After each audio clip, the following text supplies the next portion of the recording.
Onde o amor impera, não há desejo de poder, e onde o poder predomina, há falta de amor. Um é a sombra do outro. Essa é uma frase do Carl Gustav Jung, psiquiatra suíço que fundou a psicologia analítica. Bora tomar um café e bater um papo sobre essa frase? Olá, eu sou Rodrigo César e você está no meu canal. Para quem está chegando agora, bem-vindo, bem-vinda, bem-vinde. Para quem está voltando, bem-vindo, bem-vinda de novo, bem-vinde. Todos muito bem-vindos por aqui. Eu sou o Rodrigo, sou psicólogo da abordagem da psicologia analítica, que também é conhecida como psicologia junguiana.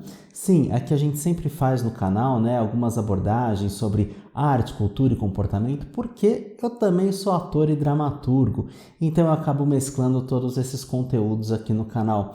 Aproveita para se inscrever, já deixa seu like aqui no vídeo e dá uma percorrida aqui pelas playlists, pelos vídeos, porque tem algum assunto que pode ser de interesse para você. Outros assuntos além desse, inclusive. A gente tem uma playlist só dedicada para amor e relacionamentos. Dá uma conferida lá. Antes da gente falar um pouquinho sobre a frase do Jung, propriamente dita, a gente precisa fazer uma introdução de quem é o Jung e por que a gente vai falar sobre essa frase, sob esse ponto de vista. Porque muitas vezes a gente acha que o oposto do amor é o ódio, mas o Jung está colocando aqui de uma maneira diferente. E acho que a gente pode pensar sobre isso e tecer alguns comentários sobre, e eu quero ouvir também um pouquinho vocês, já deixem seus comentários aqui também, se essa frase te surpreende. Bom, o Jung, ele tem uma abordagem, onde ele estudou a psique humana, que é a nossa parte psicológica toda, que ele chama de psique, que vem do grego, que pode significar também alma, que pode significar também borboleta, olha que coisa linda, e também tem o mito do Eros e Psique. Mas a psique, a nossa cachola, ela é composta de diversos elementos. Dentre esses elementos, a gente pode falar sobre o inconsciente coletivo, tá? O que é o inconsciente coletivo? Ele é comum a todos os seres humanos, Nós temos o nosso inconsciente pessoal, que vai falar sobre os nossos traumas, sobre os nossos complexos, sobre as nossas lembranças, tudo aquilo que a gente viveu, tudo aquilo que a gente não sabe sobre a gente mesmo. Porém, existem os arquétipos, que são formas e formas universais de comportamento e que dizem respeito a todos os seres humanos. E diferente das microexpressões, porque está em pauta recentemente, está em voga falar sobre microexpressões, se são válidas ou se não são válidas, A ciência acaba falando que são aí pseudociências, na verdade, que estudam as microexpressões, porque isso depende de cultura para cultura. E nesse ponto, a psicologia analítica se respalda porque o arquétipo, ele não tem necessariamente a ver com essas microexpressões, e sim com formas habituais de comportamento que podem repercutir em expressões faciais que podem ser relativas a cada cultura. Bom, mas o que são esses arquétipos? Tudo que diz respeito ao comportamento, tá? Então, falar pode ser um arquétipo, criticar pode ser um arquétipo, elogiar pode ser um arquétipo, a inveja, o amor, o ódio, o poder, tudo isso são exemplos de arquétipo e que, se você notar, eles são muito comuns a todos os seres humanos, Em todas as culturas a gente encontra amor, poder, inveja, as mitologias dão conta disso, Vários mitos falam, sobre contos de fadas, também falam sobre amor, ódio, inveja, por exemplo. Vamos pegar essa tríade aqui pra gente, tá? Para ficar mais fácil e didático da gente prosseguir aqui a nossa conversa. Só que, de acordo com cada cultura, ou melhor, de acordo com cada história de cada pessoa, o amor pode se manifestar de algumas formas. E esse amor pode se manifestar de uma maneira muito peculiar, mas, entretanto, ele tem uma base arquetípica que é comum a todos, aquele sentimento, aquela expressão do sentimento, Desde a pessoa que se expressa, desde a pessoa que fica tímida. Então, o amor expresso é um arquétipo, o amor tímido é outro arquétipo, São variações do mesmo arquétipo, são facetas do mesmo arquétipo. Mas quem tem um amor tímido, aquele que não quer falar sobre o amor, é muito semelhante o jeito de se comportar em todas as culturas. Tem algumas variações, é óbvio. Por exemplo, a pessoa que tem um amor platônico também é muito semelhante àquele amor que está lá Eu amo, mas eu não consigo falar, não consigo me relacionar com aquele ser amado, não consigo falar que eu amo aquele ser amado. Então, isso é muito comum. Então, a gente percebe isso em séries, em contos, em livros, em mitos, né? Isso se repete, é arquetípico desde que o mundo é mundo. Por isso que faz parte de um inconsciente coletivo. É algo comum a todos os seres humanos. O Jung coloca, né, que isso é, de certa forma, herdado. Os avanços, né, da psicologia enquanto ciência, a gente ainda não tem como colocar isso dentro de uma máquina, mas sim, empiricamente, a gente tem essa explicação e sim, isso faz parte de uma ciência.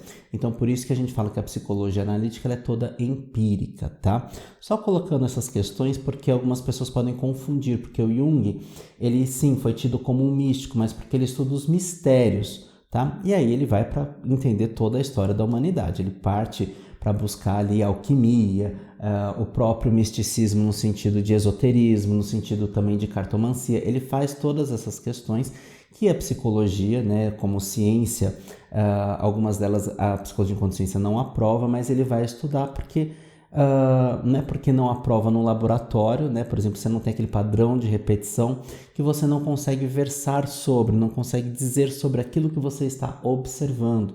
É porque a gente ainda não tem uma máquina. Nesse ponto, o Jung tem um argumento muito importante, que é, antigamente se tomava água contaminada, né, com bactérias, e as pessoas morriam de tifo, né, de febre tifoide. E aí, não se sabia que aquela água estava contaminada, porque não se sabia, não tinha microscópio, não tinha nada, não sabia sobre aquilo. Mas não é porque não sabia que aquilo não existia. Então, a psicologia sim avança aí alguns passos mais largos, outros mais lentos, mas a gente tem essa questão toda. Todo esse preâmbulo para falar sobre arquétipo, mas o que é mais importante dessa questão da psicologia analítica é a gente falar sobre os complexos. Por que falar de arquétipos? Para falar de complexos, a gente precisa falar de arquétipo. Porque todo complexo ele tem um núcleo arquetípico. E o que significa isso?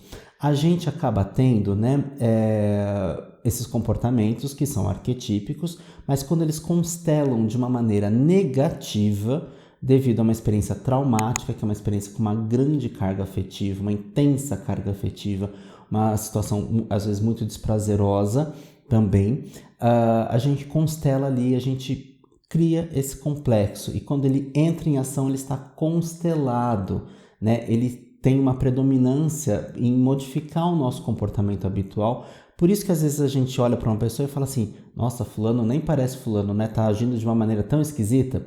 Certamente porque um complexo está atuando ali, né? E esse complexo às vezes nos cega, né? Esse complexo às vezes nos impede, de maneira metafórica, obviamente, muitas vezes nos impede de perceber a situação como um todo, porque está o quê? Inflamado, a gente está inflamado, a gente está ativado, a gente está reativo.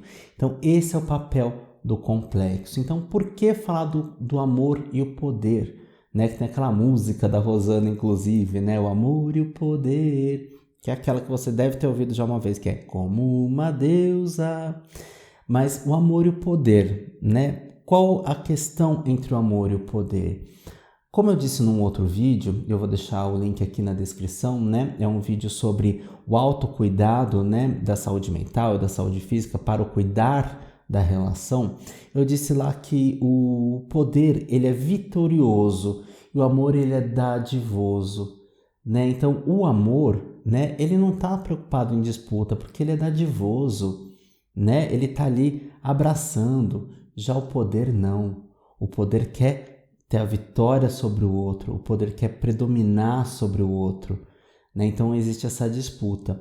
E a gente pode pensar então o ódio como uma forma do amor adoecido, um amor não correspondido, um amor machucado, um amor magoado, entre outras coisas também, né? E sim, a gente pode colocar o amor e o ódio como um oposto do outro, mas é muito mais interessante a gente olhar para essa questão do poder, porque muitas vezes esse ódio vai ativar o que? Um complexo que de que eu preciso vencer aquela pessoa para provar que eu estou certo, para provar que ela está errada, ou até mesmo para vingança. A vingança também é um arquétipo. E a gente pode perceber o que? Vingança em diversas culturas. Inclusive em alguns animais, não parece que eles se vingam um pouquinho também em algumas situações? Parece, não parece? E a gente está olhando ali para quê? para a nossa carga instintiva, né? Os instintos também são representações ali de arquétipos, tá? Bom, onde impera o amor, não há desejo de poder e onde o poder predomina, a falta de amor. Um é a sombra do outro. Vocês já pararam para pensar que muitas vezes as pessoas estão ali disputando para ver quem tem razão num relacionamento? Às vezes ambos têm razão e às vezes nenhum tem razão. Mas um quer o quê? Ganhar do outro. Não só às vezes na discussão, mas também às vezes nas conquistas. Então existe o quê? A competição. A competição também é um arquétipo que quando está constelado, né, a gente sabe muito bem o que acontece. Uma coisa importante que eu não mencionei anteriormente, que a gente precisa falar, é que os arquétipos, né, estão no nosso inconsciente coletivo. Portanto, nós temos todos os arquétipos, todos os comportamentos nós temos. Só que por que ativa algum em mim e outro não? Porque a gente não viveu aquela experiência, não teve algo que nos sensibilizou para constelar. Mas temos todos os arquétipos dentro da nossa psique. Por isso que a gente começa a ver o quê? Um efeito, né, cascata, né, em cascata sobre alguns comportamentos, onde, por exemplo, o ódio pode despertar o poder e o desejo de vingança. E às vezes essa vingança não é algo tão intenso e premeditado, mas é uma resposta atravessada, uma provocação que a gente faz, né? Uma picuinha que a gente faz. A picuinha também está no lugar aí da vingança, né? Porque a gente vai o quê? Cutucar o outro, cutucar a ferida do outro, né? Às vezes o deboche também, o escárnio, né? A humilhação, né? Percebe como existe uma série de fatores que podem estar todos relacionados, né? Que acontece o que? Falta o amor, né? Porque esse amor não está preocupado com isso, porque o amor está ligado ao cuidar, né? O amor é dadivoso, o amor é cuidadoso, é cauteloso, tem empatia, né? Olha o outro efeito cascata do outro lado, né? Todas as coisas que estão ali associadas. Então, quando isso não está acontecendo, o que acontece do outro lado? Né? E a gente percebe muitas vezes que esse desejo de poder vem por questões materiais, por questões do quê? De complexo de inferioridade. Né? Então, muitas vezes a gente percebe o quê? Pessoas que foram maltratadas, que sofreram bullying, vão o quê? Às vezes reproduzir isso lá na frente. É claro que eu não quero aqui culpar, por exemplo, né, responsabilizar algumas vítimas, mas muitas vezes essas vítimas acabam tendo ações o quê? De retornar aquilo que elas sofreram, né? Tem que aceitar tudo que sofreu? É óbvio que não estou falando sobre isso. Né? Pelo contrário, eu acho que sim, a gente precisa recorrer, inclusive dentro da lei, a tudo aquilo que a gente sofre de prejuízo emocional, financeiro, físico, né? A gente precisa recorrer em relação a isso. Porém, a gente pode começar a pensar o quê? No discernimento desse algo maior, nessa diplomacia. Né? Uma palavra que eu tenho usado muito no consultório frequentemente é justamente diplomacia, né? Que a gente pensa o quê? Na diplomacia entre países, né? Nas relações comerciais, nas relações entre países, né? Nas questões, tudo que refere à relação internacional, né? Relações internacionais, mas a gente também pode pensar nessa questão dessa diplomacia, que é essa arte do cuidado, onde a gente tem um tato, onde a gente pensa não na negociação, porque a negociação muitas vezes visa o quê? O poder, né? O ganhar, o ter lucro. E a diplomacia muitas vezes ela não vai priorizar a questão do lucro, ela vai priorizar o quê? A boa relação. Mas também a gente não precisa sucumbir ou aceitar tudo que o outro está falando. Não é nesse sentido que eu estou falando para a gente usar a diplomacia. Porque muitas vezes a gente quer o quê? Expressar algo, a gente está certo no nosso conteúdo, mas a gente está errado ou até equivocado, né, na nossa forma de falar. A gente às vezes não procura a melhor palavra para expressar, a gente expressa de qualquer forma, ou expressa na impulsividade, na intempestividade, e taca a coisa na parede, e taca a coisa no chão, né? O que é isso, né? É o quê? Um complexo que está ativado. É legal? Não. Porque muitas vezes, inclusive, a gente tem um prejuízo daquilo que a gente tacou na parede. Se a gente só tacou na parede e quebrou uma coisa, é só o prejuízo material. Mas e se a gente agride outra pessoa? Todos nós estamos sujeitos a isso, porque todos nós temos esse arquétipo. né, da agressão dentro da gente também. E espero que a gente olhe para esse arquétipo, né, para esse comportamento e se trabalhe caso ele venha nessa questão de se manifestar. Não é na questão de reprimir, mas na questão de compreender. Reprimir, sim, a gente tem que tomar um tato, né? A gente não vai fazer essa agressão, mas a gente precisa ter esse tato. E a agressão, Rodrigo, é só física? Não. É com palavras, é com postagens, né? É com comportamentos bélicos, com comportamentos vingativos, né? Então, assim, será que a gente precisa disso para ter razão? Algumas pessoas usam aquele ditado, né? Prefiro estar tranquilo, estar bem do que ter razão. Né? Porque às vezes algumas discussões não fluem, né? Não vão chegar a lugar nenhum, é óbvio. Mas ao mesmo tempo a gente pode ter diplomacia pensando no conteúdo e forma. Eu tenho um conteúdo para dizer, né? E gostaria de ser escutado, então posso lapidar essa forma para que a comunicação seja mais assertiva. Porque muitas vezes a gente percebe o quê? Nessa questão do poder, né? Eu não me preocupo porque eu quero ganhar, então lembra que o ódio segue e você não percebe, como diz a música, que inclusive é sobre violência doméstica, né? A Camila, lá do Nenhum de Nós. Quem souber agora me foge a cabeça. De quem é Camila? Camila, gente? É do Nenhum de Nós? Agora me foge a memória. Mas enfim, deixa aqui nos comentários caso você recorde de quem seja essa música. Vou escrever aqui também de quem é essa música. Mas é uma música sobre violência, inclusive. Sobre violência doméstica, sobre agressão, né? Então, assim, o ódio segue e você não percebe.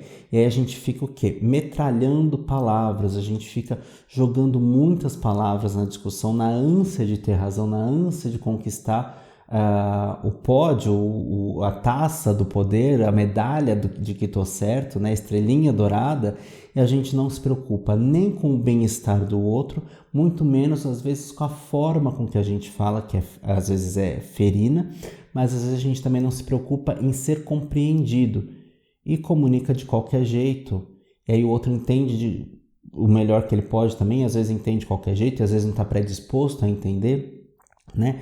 E às vezes a questão do poder também é eu tô certo e eu não sei escutar o outro. É muito importante a gente também saber escutar o outro.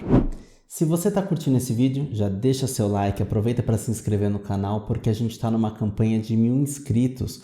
Quando a gente chegar a 1000 inscritos, a gente vai fazer uma live aqui no canal, a primeira live do canal, onde a gente vai fazer um react da entrevista que o Jung tem gravada, né, que está aí disponível no YouTube, mas a gente vai comentar sobre, então eu vou ter convidados aqui no nosso canal e a gente vai versar sobre, então todo mundo já está convidado, se inscreve, ativa o sininho para receber as notificações, fica sempre atento à aba de comunidades e me segue também nas redes sociais, né, eu tô aí com o TikTok agora também, né, que é RCesarC, assim como o Instagram e o próprio Twitter, e eu também tenho o Instagram de psicólogo, que é o Rodrigo Casemiro _psicólogo.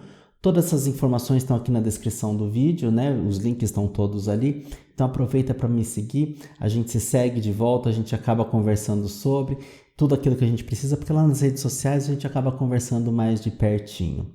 O que eu quero falar aqui com vocês é justamente sobre uma proposta que outro dia me chegou aos ouvidos e achei muito curiosa, muito interessante. Outro dia não, isso já tem tempo, né? Isso foi no começo lá da pandemia. Minha amiga Adélia Nicoletti, que é narradora de audiolivros, eu tenho um vídeo onde eu entrevisto ela aqui, eu tenho um vídeo sobre os audiolivros da Adélia Nicoletti aqui também. Ela tem um canal aqui no YouTube que chama Partilhas Literárias, onde ela faz a narração de alguns livros. É tão interessante porque algumas pessoas estão acostumadas a somente ler o que está escrito, mas não só os deficientes visuais, né, precisam, mas a gente também gosta de ouvir livros. E numa voz tão doce como a da Adélia, eu recebi o livro da Comunicação Não Violenta, do Marshall Rosenberg. E esse livro me chamou muito a atenção porque o Marshall coloca uma informação muito importante, que é: a gente não sabe reconhecer dentro da gente os sentimentos. A gente sabe reconhecer o incômodo, mas a gente não sabe muitas vezes reconhecer o que a gente está sentindo. A gente não sabe muitas vezes nomear aquilo que a gente está sentindo. E a partir do momento que a gente nomeia aquilo que a gente está sentindo, né, isso a psicologia analítica também diz também, as outras psicologias também dizem também, a partir do momento que a gente nomeia, a gente consegue simbolizar aquilo e consegue trabalhar e processar, porque senão a gente só fica o quê? Na base do incômodo. E à medida que a gente trabalha a comunicação não violenta, a gente está expressando, a gente está projetando o que está aqui dentro, né, de uma maneira mais saudável.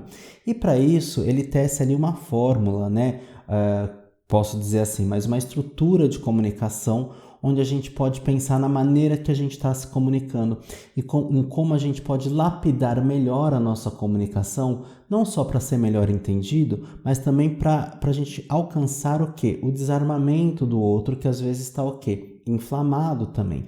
Lembrando que a gente pode ser esse outro que está inflamado também, né? A gente às vezes esquece, a gente só quer apontar para os outros, né? Mas quando a gente aponta um dedo, né? Tem 3 apontados de volta para a gente, né? Não é mais ou menos assim o ditado? Então a gente precisa pensar sempre nessa questão o quê? Dessa parceria, dessa colaboração mútua do casal, né, em trabalhar aquele conflito que surge ali. Então, o Rosenberg ele coloca o seguinte, né, que a comunicação não violenta ela envolve o quê? A escuta ativa, a empatia, o respeito mútuo e o objetivo de resolver conflitos de forma construtiva, ou seja, a gente vai buscar construir algo, transmutar algo, transformar algo, né? Aquele conflito, aquilo que está mal parado, a gente vai buscar o quê? Trabalhar e não ficar com aquele mal parado, né? Aquela angústia no peito, porque muitas vezes isso pode até desencadear o quê? Psicossomatizações. Temos um vídeo aqui no canal também, vou deixar o link aqui na descrição. Enfim, sobre psicossomática, né? Sobre todas as nossas emoções que desencadeiam os sintomas físicos, tá? E adoecimentos físicos. Bom, eu trouxe aqui para vocês alguns exemplos, né, em como que a gente pode pensar melhor em comunicar, em se expressar, né, todo o nosso conteúdo interno, tá? Então, vamos pensar aqui, ó. Primeiro, na observação neutra. Muitas vezes, né, isso aqui tudo está dentro da abordagem da comunicação não violenta. Muitas vezes a gente está o quê? Com sangue no zóio, querendo arrumar uma confusão, querendo arrumar encrenca. É hoje que eu vou arrumar uma encrenca, não é assim? Eu tinha uma amiga, né, que falava sempre assim, é hoje que eu vou arrumar uma encrenca. É engraçado? É, mas é o mais prudente? Não. É o mais diplomático? Vocês sabem que não, né? Mas aí a gente pode pensar assim, né, que ao invés de a gente fazer crítica ou julgamento, né, o que é muito difícil não fazer julgamento, a gente sabe disso, né, lidamos com a vida como ela é. Tá? É a nossa questão sombria, que muitas vezes a gente não tem consciência, mas é o quê? Vamos diluir essa projeção, vamos diluir esse complexo, né? Vamos integrar essa sombra. O que é integrar a sombra? É a gente conhecer como ela se manifesta para que ela não nos domine mais. E aí a gente sabe, opa, nesse tipo de situação aqui eu costumo agir dessa forma, então, pera lá, deixa eu ver o que eu posso fazer de diferente agora. Então, por exemplo, em vez de você dizer assim, você sempre deixa a louça suja na pia? Percebo que a louça está sempre suja na pia. O que pode ser feito? Não é? A expressão de sentimentos, né, como o Marshall Rosenberg fala muito bem, né, a gente muitas vezes não consegue expressar os sentimentos, né? Então, nessa observação neutra, eu estou o quê? Você sempre deixa a louça suja na pia. Estou com raiva, né? Mas eu preciso dessa raiva.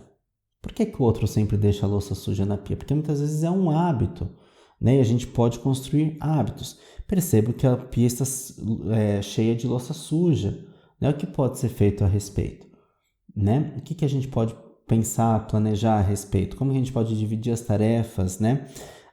Porque ao invés de a gente apontar diretamente para a pessoa, você sempre deixa, percebo que a louça sempre está. Parece um eufemismo? Parece, mas não. Muitas vezes dessa forma a gente consegue ser escutado, porque a gente não está atacando. Porque às vezes quando a gente está atacando, quem está constelado ali? O poder, porque eu estou certo, eu tenho a razão. Então nesse sentido que a gente pode pensar nessa tática diplomática, né? De como a gente conversar. Não manipular, não é uma tática de manipulação onde eu vou fazer o outro fazer aquilo que eu quero. Isso é manipulação, complexo, né? Um arquétipo também. A gente está falando o quê? De diálogo. E nessa expressão de sentimentos, a gente pode pensar também o quê? Você sempre me deixa frustrado quando se atrasa, né? A gente pode dizer assim, eu me sinto frustrado quando ocorrem atrasos, né?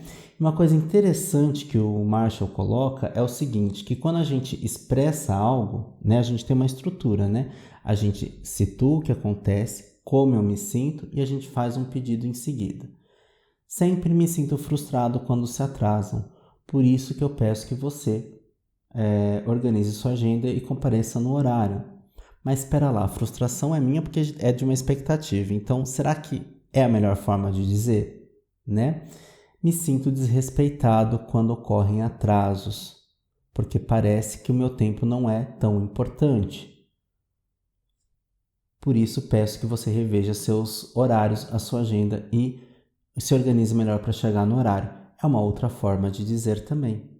Porque quando alguém atrasa, parece que de fato o tempo do atrasado é mais importante que o da pessoa que está tomando o bolo ali, né? Então a gente começa a perceber o que? A empatia, a gente consegue o que? Ter uma troca, estabelecer uma troca e ter os ajustes. Porque muitas vezes quando acontecem esses pequenos conflitos, a nossa tendência é o quê? Querer sair correndo, não querer mais estar com aquela pessoa, não querer mais ser amigo, né? Ser intolerante. E não, a vida é o que senão um monte de ajuste para ser feito. Só que a gente está o quê? Falando do ajuste do outro, né? A gente esquece de falar do nosso ajuste, né? É nesse sentido também que a gente precisa ser diplomático, olhar para si, né? Olhar para o próprio complexo, olhar para a própria projeção, olhar para a própria história, olhar para a própria autoconsciência, que é o nosso processo o quê? De amadurecimento, de individuação, como diz o Jung, que é essa busca pelo nosso próprio amadurecimento, mas aí envolve outras questões vocacionais também. Tem vídeo aqui no canal também sobre vocação, sobre individuação, tá bom? Outra coisa que sempre tem muito nas discussões você nunca me ouve. Eu falo e você nunca me ouve. Então tem sempre essa generalização, né? O nunca ou sempre, né? É uma generalização. Isso às vezes é prejudicial, né? Porque cria um ruído de comunicação e a gente não tem uma comunicação assertiva. Então você poderia reservar um tempo para ouvir o que eu tenho a dizer e enquanto eu compartilho minhas preocupações ou minhas percepções ou meus pedidos, meus desejos, né? Então a gente começa o quê? A abrir uma senda ali para que haja um diálogo. Então olha como a comunicação não violenta, né? Ela é importante para a gente inverter o paradigma que a gente está agindo, né? Porque inclui o outro na nossa necessidade, né? E o outro também tem todo um mundo do outro lado, tem toda uma subjetividade do outro lado, tem toda uma história do outro lado que muitas vezes eu ignoro. Não só ignoro no sentido de não conhecer, mas no sentido de fingir que não existe, porque o meu egocentrismo, meu umbiguinho, está muito mais importante do que qualquer outra coisa. E aí eu atropelo, aí eu viro um trator em cima do outro. Olha como é interessante a gente pensar na comunicação não violenta, né? Bom, a empatia e compreensão também está, nesse sentido, também está englobada, né, na comunicação não violenta, nesse sentido que eu estou falando. Percebo que você está frustrado com a situação. Podemos conversar mais sobre isso, né? E às vezes eu sou o motivo da frustração do outro, né? Então a gente consegue dialogar, consegue alinhar ali as expectativas. Lembrando que expectativa é sempre de quem? Nossa, o outro vai cumprir? Muitas vezes não. E o que eu faço com isso? Se eu estou tomado pelo complexo do poder, eu quero que o outro faça a todo custo aquilo que eu quero. Cumpra a minha expectativa, mesmo se a minha expectativa for bacana, for bem intencionada. Mas a gente também precisa ter a flexibilidade de lidar quando isso não acontece. Então percebe que é um amadurecimento em diversas camadas, é aquele efeito cascata que a gente estava falando lá no começo do vídeo, está tudo muito interligado.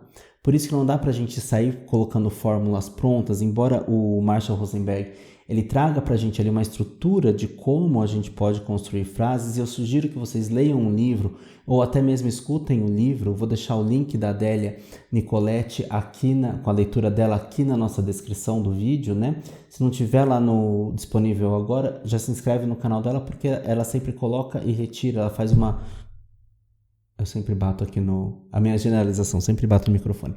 Ela sempre costuma fazer ali um alinhamento entre as obras todas, né? Então, para que fique mais nítido para todo mundo, que fique mais evidente para todo mundo ali, ou melhor, mais acessível para todo mundo, uma maneira de acessar o conteúdo dela.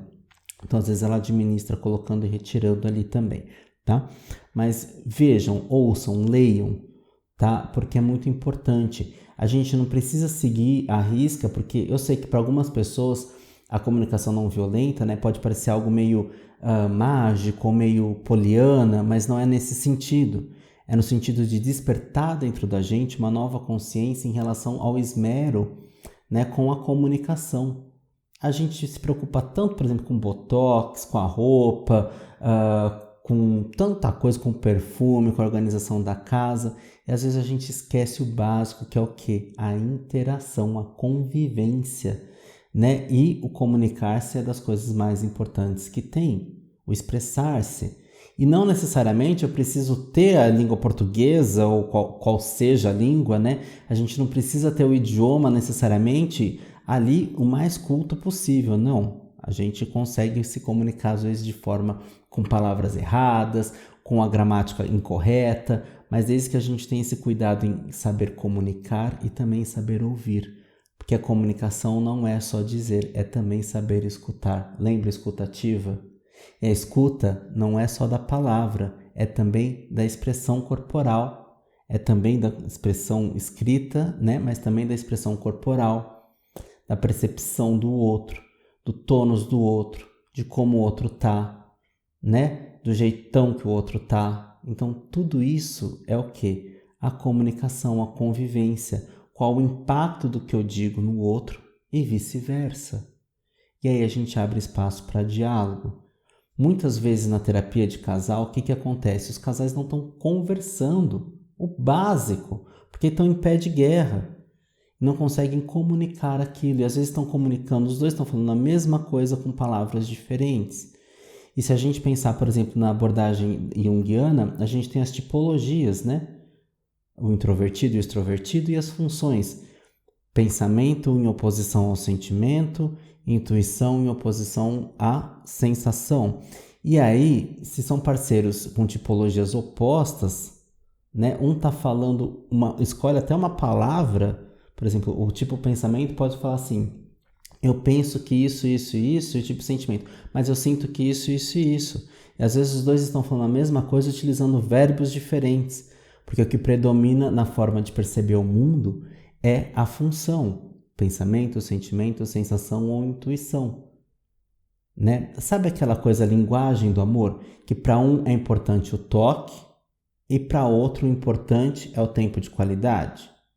Para um, o importante é o cartão cheio de corações e perfume e rosas, e para outro, o importante é a tomada de decisão em conjunto. Olha, esse é o pensamento, o cartão é o sentimento. Tempo de qualidade talvez seja uma intuição, talvez, né? E a sensação muitas vezes é o toque. Né? Então a gente também pode ampliar para essa ótica, para essa questão. E às vezes a gente, dentro da terapia de casal, a gente percebe que estão em tipologias opostas e que às vezes estão querendo ou falando a mesma coisa, mas de acordo com com a própria ótica. E a gente precisa o quê? Ter empatia, olhar pelo outro lado, né? Aprender a olhar com o olhar do outro também, e que o outro olhe também com o nosso olhar de vez em quando, né? Porque isso faz parte, é a nossa troca, certo? O que vocês acharam sobre o vídeo? Faz sentido tudo isso que eu estou falando? Quero ouvir vocês, comentem aqui, deixa aqui nos comentários, quero ouvir bastante vocês. Me segue nas redes sociais, deixa seu like, se inscreve, manda para quem precisa mandar, e é isso. E a gente vai seguindo e fazendo mais vídeos. Um grande beijo e até o próximo vídeo. Tchau!